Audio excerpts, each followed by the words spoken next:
Instead of reading an ad for a paying sponsor, we are donating this ad space to small businesses and mutual aid efforts in Minneapolis that benefit immigrants, protesters, and activists. Today, I want to spotlight Neighborhood House, which is doing incredibly important work supporting thousands of refugees, immigrants, and others in transition or crisis.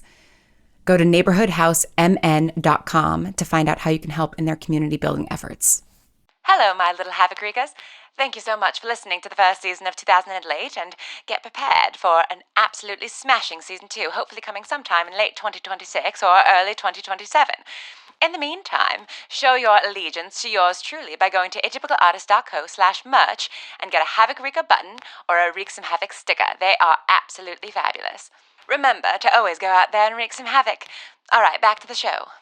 Hello, Havoc Reekers, and welcome back to our little bonus show, where we try to find the hope amongst all the havoc.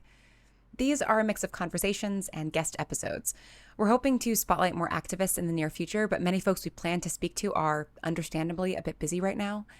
Thankfully, there are a lot of places to find hope.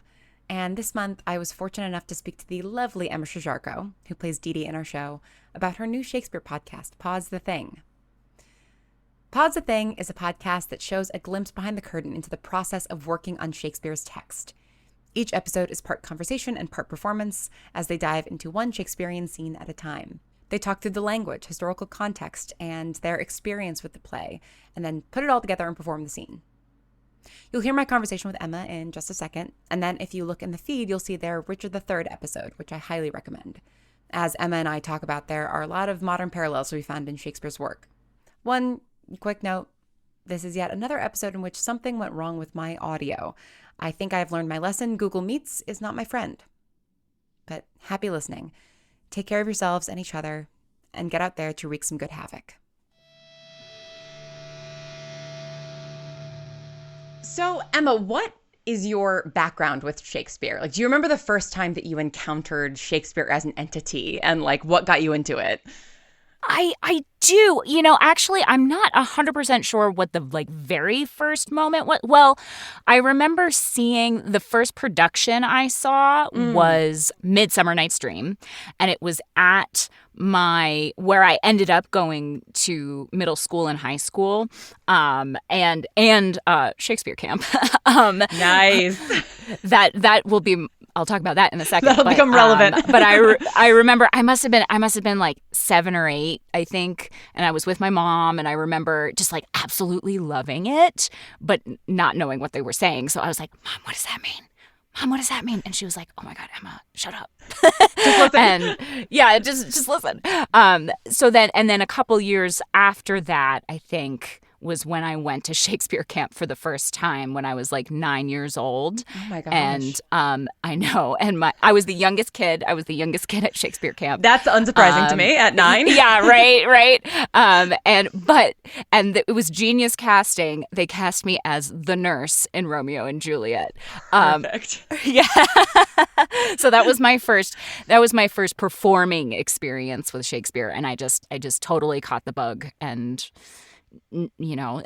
still doing it many decades later. I'm not going to say exactly how many years later, but undisclosed number of years later. Yes. At 9, did you understand what you were saying in the play that you were performing in? I mean, I think I had to like ask and work on it and talk through it, like between in the rehearsal process with my director and the other kids who were a little bit older. Mm-hmm. And like I remember asking my mom about it too. And so but yes, I did. I think and I've said this, I've quoted this before. I've quoted this on the show a couple times, but one of my professors in college, his name was David Jaffe, and he had a saying, I don't know if he came up with it, but it stuck with me, that with Shakespeare, the audience hears a third of what you say and they understand a third of what they hear. So what they hear better be damned important. And so the takeaway from that, and I don't know if that's exactly true, I think it depends, but I think the takeaway from that, which I apply to all acting, honestly, is you have to understand what you're saying as the actor. Yes. And sometimes that means just making a choice, and like it could be unclear, or there could be many different ways to interpret the text. But if you're clear in what you think you are saying, the audience will get that on some level. And I think that's applicable to Shakespeare's text, but also all sorts of stuff. And especially like in the voice acting world, often we're like recording alone, and and you have the script and you're like, I don't know what I'm talking about. I'm just gonna make something up, but if I understand it, hopefully they will understand it. I think that's a really, really good point. And I mean, I also think that, Shakespeare is one of those things that as a performer, you can really like sit with the text, and you can like, obviously a lot of Shakespeare editions now come with like kind of a guide on the opposite page explaining, words that are new and maybe strange to you, or turns of phrase or expressions that we don't no longer use, things like that. Yeah. But I do think that like as an audience member sometimes, or as somebody who's perhaps Shakespeare curious, it can be daunting. And like I think that when it's taught in schools, it often is taught in the context of like, go home and read this play and then like come back and take a quiz on it.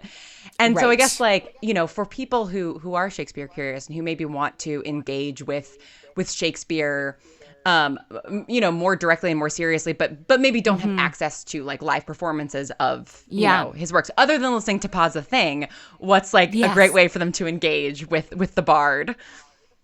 Oh, that's a great question. I would say like watching films, like film adaptations are a great way to do that.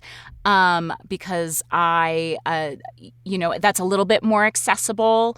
But I do think engaging with it in performance somehow is a great way to do it. Or just like grab a few friends and read through it yourselves, like you will learn so much about it by speaking the words.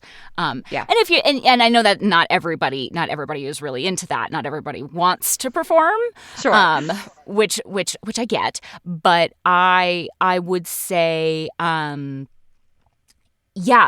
just speaking it out loud kind of makes it make more sense, at least to me. I think there's, especially with verse, especially with the iambic pentameter, there's a natural rhythm to it that I actually find a little more intuitive than some other types of text. So I'm trying to think. There's got to be other, there's all sorts of like different Shakespeare organizations have certain like free resources, and so like the RSC, the Globe, different local Shakespeare companies in America. I trained at a company called Shakespearean Company, in Lenox, Massachusetts, and I know that there's resources that they provide for free or low cost. Because it's expensive. It's expensive to go see the theater these days. It is. Unless you go to the Globe and you're just standing, right? Which I'm hoping to do next time I go back.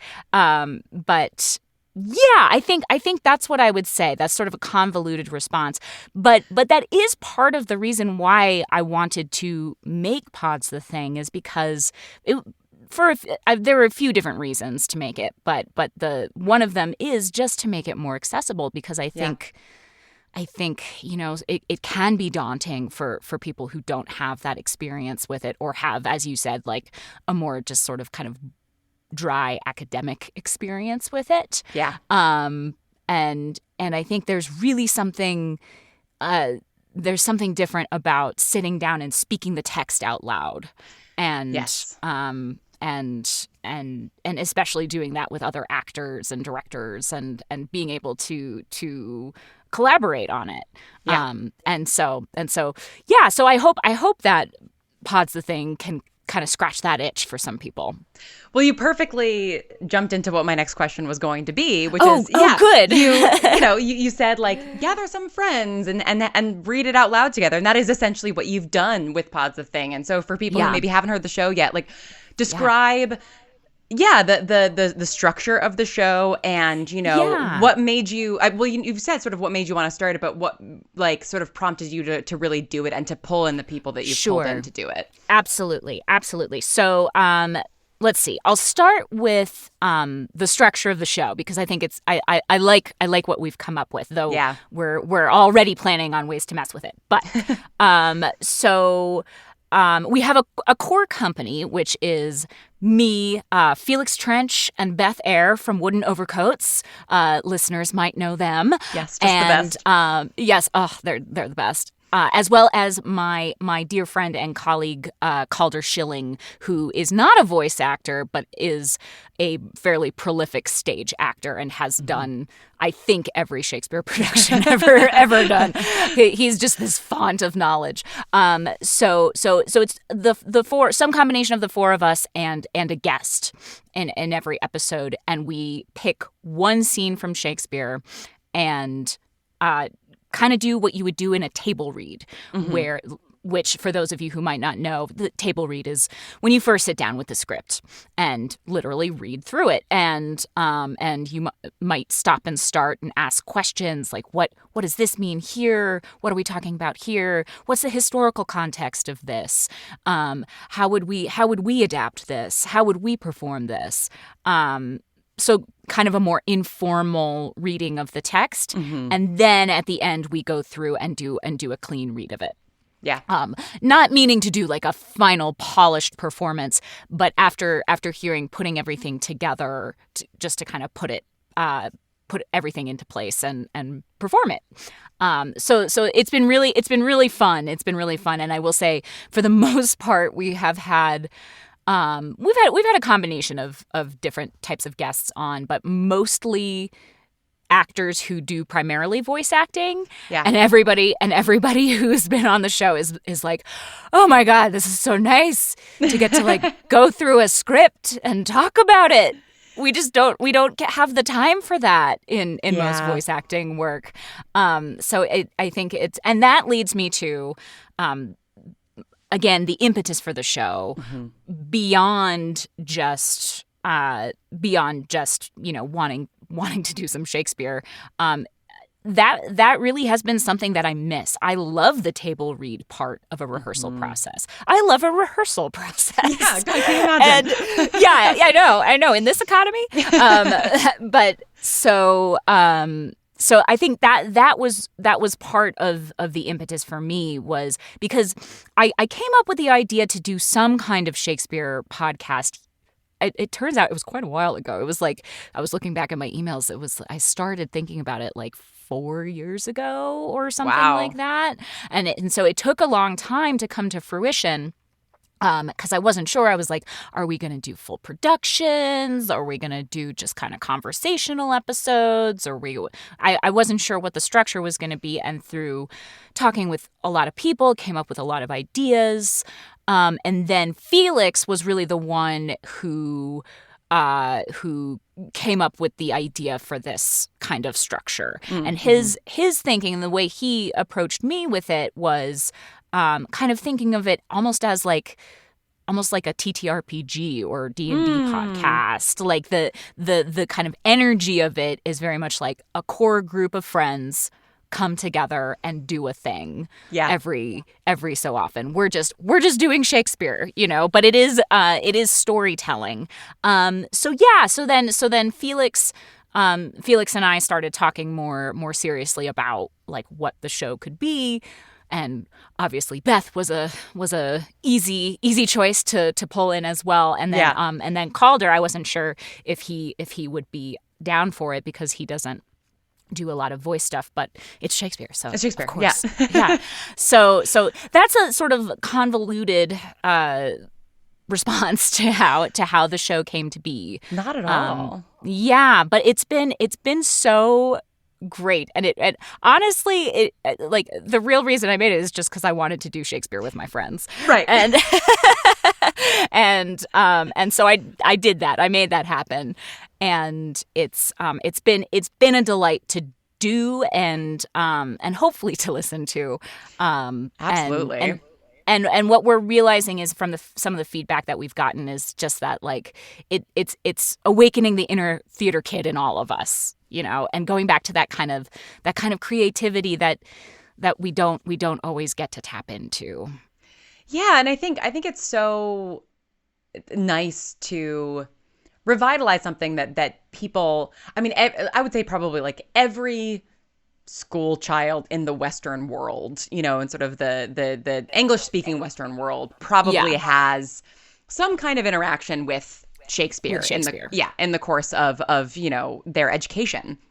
And yes. I think that it is something that then just sort of gets left behind because people find it inaccessible, because people find it maybe like stuffy or buttoned up. There's obviously like so much great art to consume constantly. I mean, we live in like a golden age where like amazing art is being made every day. And also we have like the entire history of human art accessible to us at all times, basically. It's pretty crazy. Yeah. And so I think that, some people might think of Shakespeare and be like, well, but why would I revisit that? Why, like, what value could I derive from a play that was written 500 years ago? And so, to play, I guess, like the devil's advocate, like what is the value of returning to Shakespeare? Why is it important to continue to have sort of a touchstone with that work? That's a great question. I would say this is my opinion, that a couple things. One, this is totally biased and subjective, but I think it is the greatest text in the English language.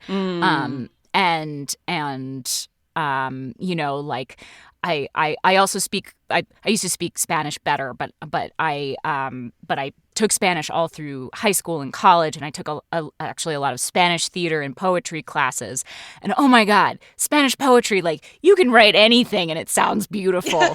but to write beautiful poetry in English is hard. Mm-hmm. It's not as beautiful, inherently beautiful a language. But Shakespeare makes it so, I think.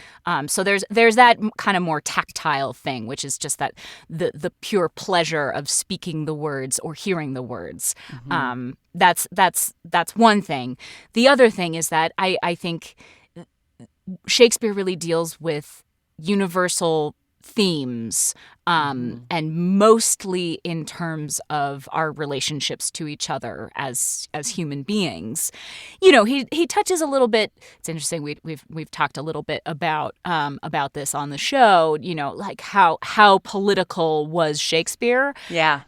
And the answer is not terribly, because he kind of had to not be to survive in Elizabethan England. So he was very careful with any kind of political statement. Now, that being said, I think you can read into and adapt so many of Shakespeare's plays, as many do, to have a more kind of like deeper kind of political bent or something moral that they really want to say. Yeah. But I think the real reason why Shakespeare endures is because of the universality of the human experience, and the way that he captures that and expresses that, even though it was 400, 500 years ago, however long ago. These are still things that we relate to, and find connection to and find ourselves in. And so I think those are the two big reasons why Shakespeare endures and remains relevant. Yeah, I mean, I completely agree. I certainly have less experience with Shakespeare than you do. I never went to Shakespeare camp, but you didn't go to Shakespeare camp. I didn't go to Shakespeare camp, unfortunately.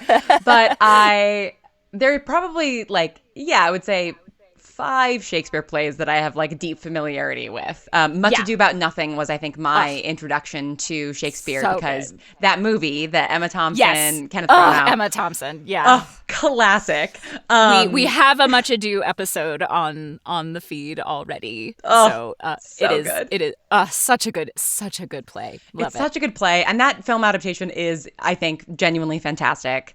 It is, absolutely. Yeah. And yeah, that was like my sister's like favorite movie to watch when we were homesick growing up. So it was like our sick day movie. Sick day movie. Such a great sick day movie. And then I do love Baz Luhrmann's Romeo and Juliet. I know it's a controversial pick, but no. I'm a fan. I'm a fan as well. Absolutely.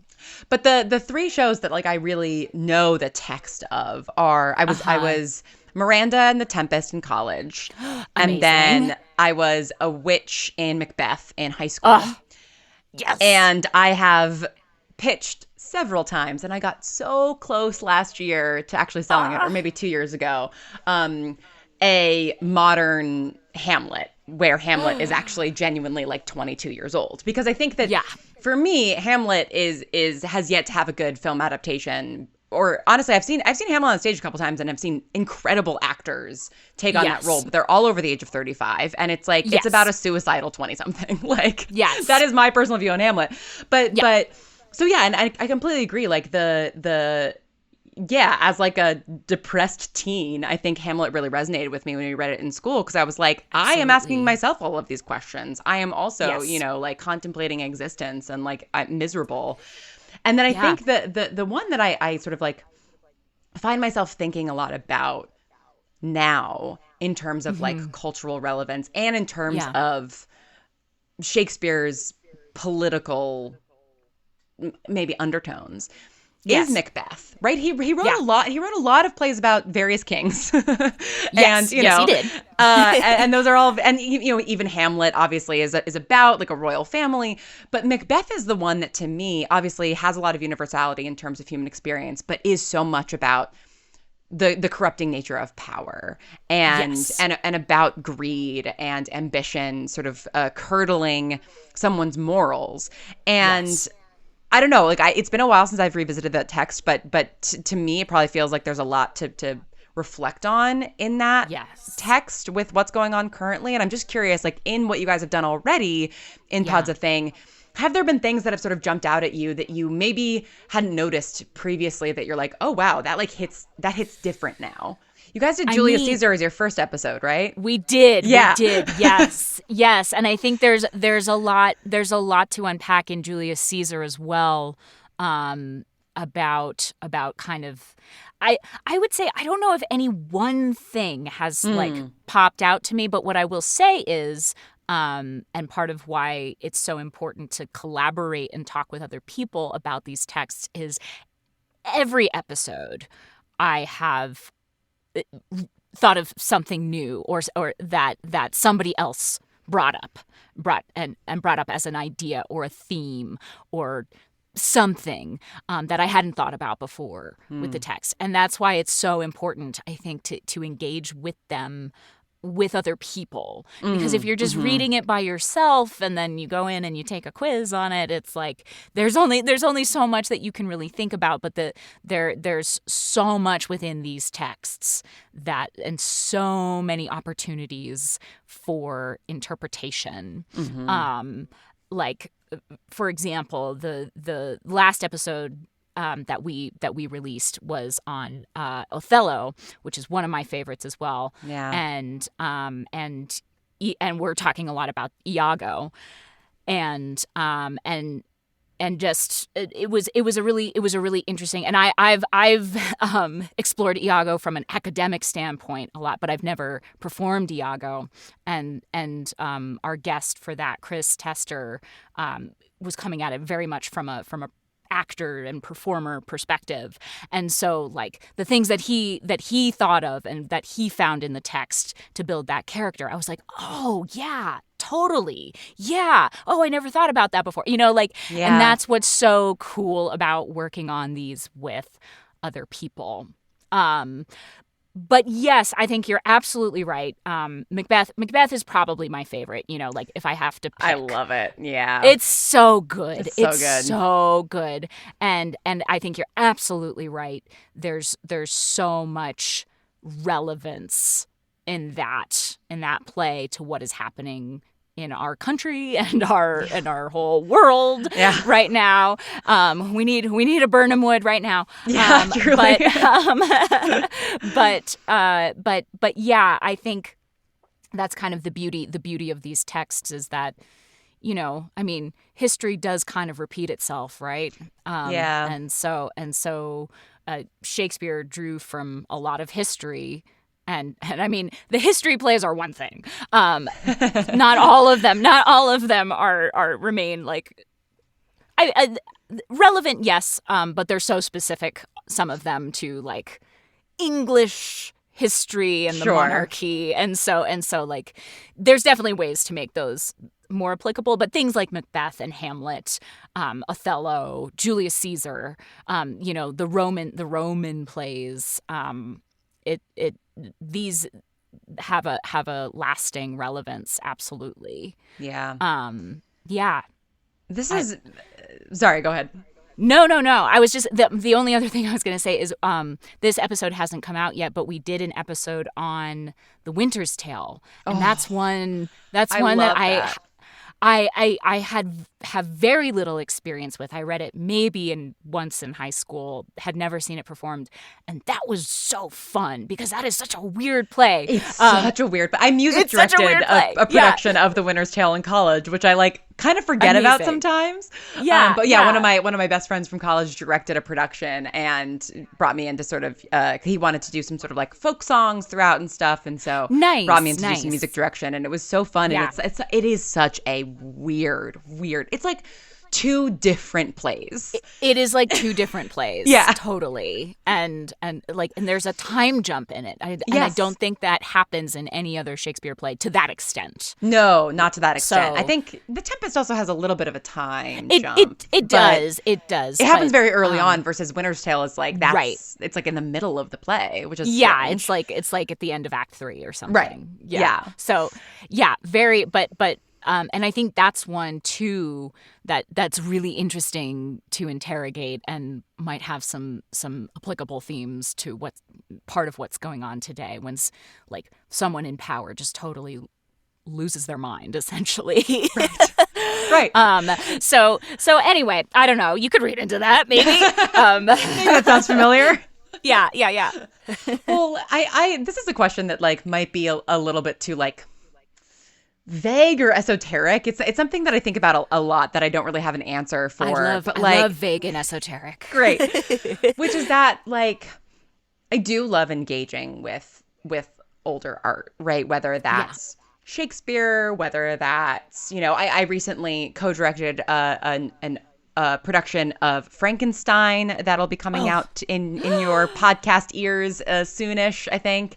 And re-engaging with that text was fascinating because it's such a great book. I love the Frankenstein-assance that we're having right now. Yeah, it's amazing. Yes. And seeing Guillermo del Toro, it was so interesting because that movie came out like right after we'd finished production, and I was like, I actually really know this text right now, so it'll be like fascinating to kind of see his interpretation. 100%. And what I loved was how there were things where I was like, oh my God, I would not have made that choice. But like, I also am not Guillermo del Toro, and I don't have his perspective and I don't have his background. And so like, how wonderful to see how he's interpreting this. Also because he's a director that I just like adore. But I think something that something that I will go back and watch. I was a big silent film buff as a weird teenager. Yes, I love that. Well, Buster Keaton is my man. I also do have a healthy appreciation for Charlie Chaplin, including for his talkies. And whenever I'm like feeling like I just need to like feel an emotion, there's somebody on YouTube took his speech from The Great Dictator and then put Hans Zimmer's Time from Interstellar underneath it, and it rules. Like, it's just a great, I'll link it in the show description. It is just an amazing like thing to listen to and to watch. That sounds amazing. Yes. Yeah, and if you've never seen The Great Dictator, like I cannot recommend it enough. It is a fascinating piece of art. That speech That speech is incredible. I'm literally getting goosebumps just like thinking about it. Yeah, I know. Yeah. Yeah. But something that like occurs to me in watching that, or like thinking about Macbeth or whatever else, Yeah. is sort of the feeling of like, God, have we just not progressed at all as a species? Like, we keep falling into these traps, and there's some sense of like almost like solidarity or comfort in the fact that it's like human beings have experienced this before and they got through it and they came out on the other side and they were okay. But then there's also sort of the like, oh my God, how are we still doing this? And like, this is where the question is like vague and esoteric, which is like, how do you, is that a feeling that you have? And if it is, like, how do you balance those two things? Because I have a hard time sort of, I think, engaging with art that's old and hitting on similar themes of things that we're experiencing now, and then feeling hopeful about where we're going. And so I don't know if any of that tracks for you. Yeah, no, it does, because it's hard not to get kind of lost in the hopelessness of it sometimes, right? Yeah. And when we all have our Hamlet moments, I think. Yes. And it's hard not to get sucked into that.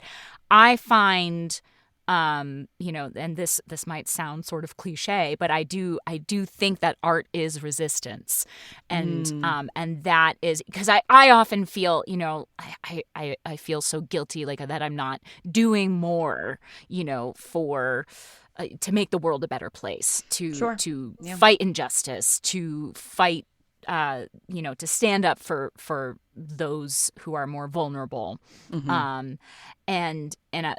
what gets me through is thinking that, yes, I actually find hope in the similarity in the themes with engaging with older art. Yeah. I find some kind of comfort in that there's something that I can always return to, that I can connect to. And it's different for everyone, what they connect to. But I do find more hope in that than despair. But sometimes there's a little despair, but I do think, and this is maybe a slightly different answer, or an answer to a slightly different question. But we're as artists right now, I think we're all talking a lot about AI. And kind of the future of art and AI and all this, and quite frankly, I'm sick of it. But I am right there with you. I won't stop talking about it. Oh my God! But I swear I'm not going to talk about it that much. But sorry, no, I didn't mean that as a. I was agreeing kind of with the like, can we just like leave it aside and move on? Exactly, and I believe that eventually we're going to get there. It's just, I agree. Yeah, they're going to make artists' lives really hard until that happens. But I think there is going to be a real return to things that are analog and live theater and things like that are human experiences, and I do think that is unique to theater and live performance, music and all sorts of, and dance, and all those things. There is an energy and something magical that happens by being in the space together, I think. Now I'm getting into my like liberal arts theater background, but it's funny. Somebody on Tumblr the other week asked me like, how do you keep creating art when everything is like this? Yeah. And it's like, I sort of had a long answer, and part of it was just sort of like, well, I just have to, both from like a sort of livelihood standpoint, and also from like I will go insane if I don't. Yes. But, I then tried to sort of like give some practical advice about how to feel inspired enough to like want to create when everything is just melting down around us all the time. And one of the things that I suggested was like, consume art in person. Like there is something, whether it's like going to an art gallery, whether it's going to a theater performance, whatever it is, but like being in a physical space with art is different. You're right. There is a different energy to it. And like, I think it is hugely important to engage. Also because like it will then have you engaging with your community and with the space directly around you. And that's something that I think is like more important than ever right now. Absolutely. I really do think that it's what like builds empathy. Yes. You know, and I think, you know, we all also just went through this huge collective trauma of the pandemic and isolation, and then just kind of like moved on and never talked about it again, really. And so like I think we're all living with that a little bit, and I think it just engaging and yes, there is the obstacle of depending on where you live and it costs money, but yeah, like you said, like just like going to an art gallery and engaging in that way, it's different, and it keeps us human, it keeps us empathetic, it keeps us alive. It's a way that we can relate to each other and relate to people who we may have different life experiences. But anyway, I believe that's really important. And I think we're going to see a big return to that. I don't know. But I think I like to think that theater is going to get a little bit of a resurgence because in the age of AI.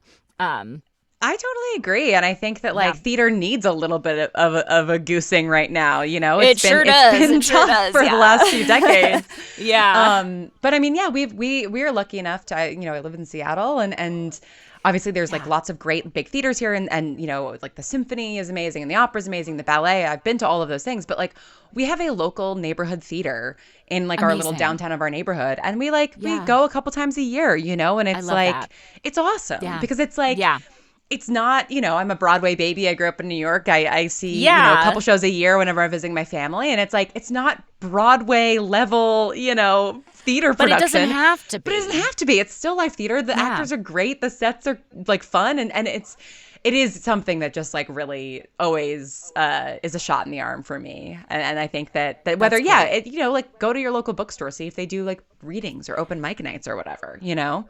Exactly. So, I mean, while we are feeling a little bit more hopeful maybe about things. Yes. What is something right now, whether it's an organization or a piece of art, an activist, an individual, that is giving you hope in this moment?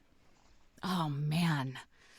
It's a great question. And you told me you were going to ask, and I was like, okay, what am I going to say?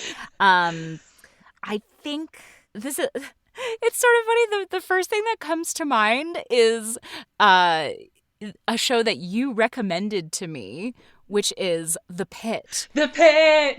The Pit is weirdly giving me hope. It's giving me life.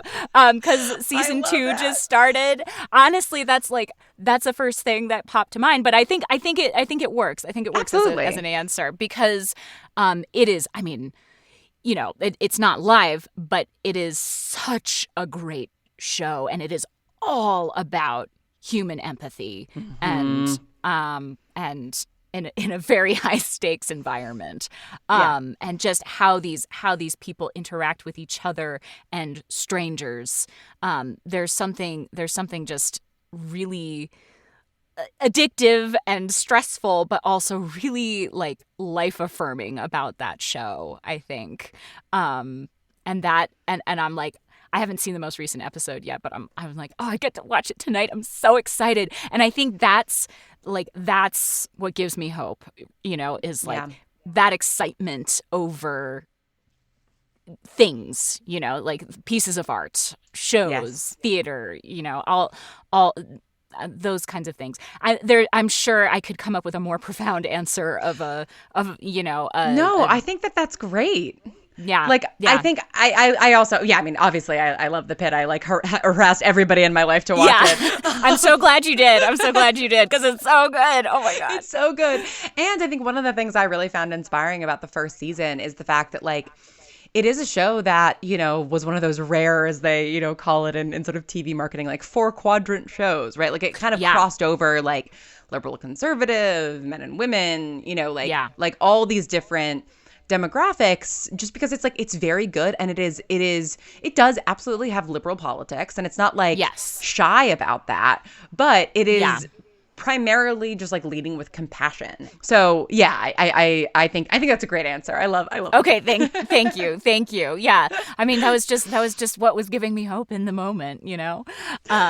Amazing. Yeah, no, so good. So good. So good. Well, everybody go watch The Pit and go listen to Pod's The Thing. Emma, thank you so much for taking the time today. Oh, Equally absolutely. Good and important. Exactly. I mean that, actually. I really do. Oh, you're so sweet. Oh, stop. No, thank you. Thank you so much. Thank you so much for having me. It's always a delight to chat with you, and I'm feeling so much more hopeful. Me too. Going into the rest of my day. A balm for the soul. Yes.